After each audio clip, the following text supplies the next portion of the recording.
After কতটুকু পর পর। বুঝতে পারছেন বিষয়টা? আমরা এটা তুলে দিলাম।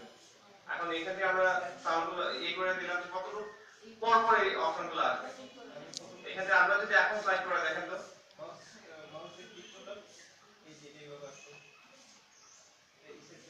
অটোমেটিক আসছে, আমি কিন্তু হাত রাখি নাই। 4 সেকেন্ড বা 5 সেকেন্ড পর পর এই জিনিসগুলো মুভ হবে অটোমেটিক।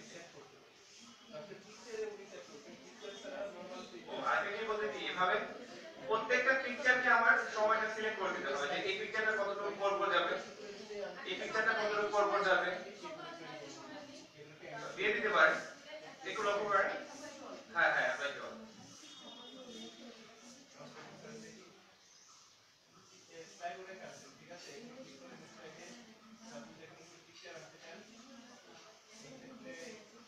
সবাই কি বুঝতে পারছেন বিষয়টা? একটু লক্ষ্য করেন।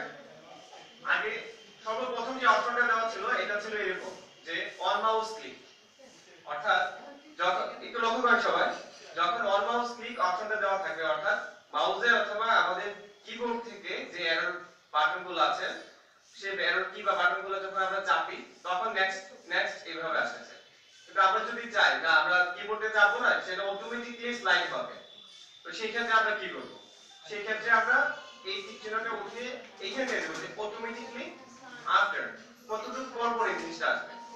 এখন একটা জিনিস বুঝেন, এইভাবে যদি আমরা করতে চাই, যেমন আমি এই পিকচারটার জন্য এটা, এখন 2 নাম্বার পিকচারের জন্য কতটুকু, এইভাবে প্রত্যেকটা পিকচারকে আবার আলাদা আলাদা ভাবে সেটআপ করে দিতে হবে। তো আমরা একটা কাজ করলাম, যদি প্রত্যেকটা পিকচার যেমন আমরা ধরে দিই 3 সেকেন্ড পর পর প্রত্যেকটা পিকচার 3 সেকেন্ড পর পর যেন আসে, তো সেই ক্ষেত্রে প্রথম পিকচারটাতে আমরা টাইমিংটা সেটআপ করে দিয়ে এখানে দেব যে অ্যাপ্লাই টু অল। বুঝতে পারছেন?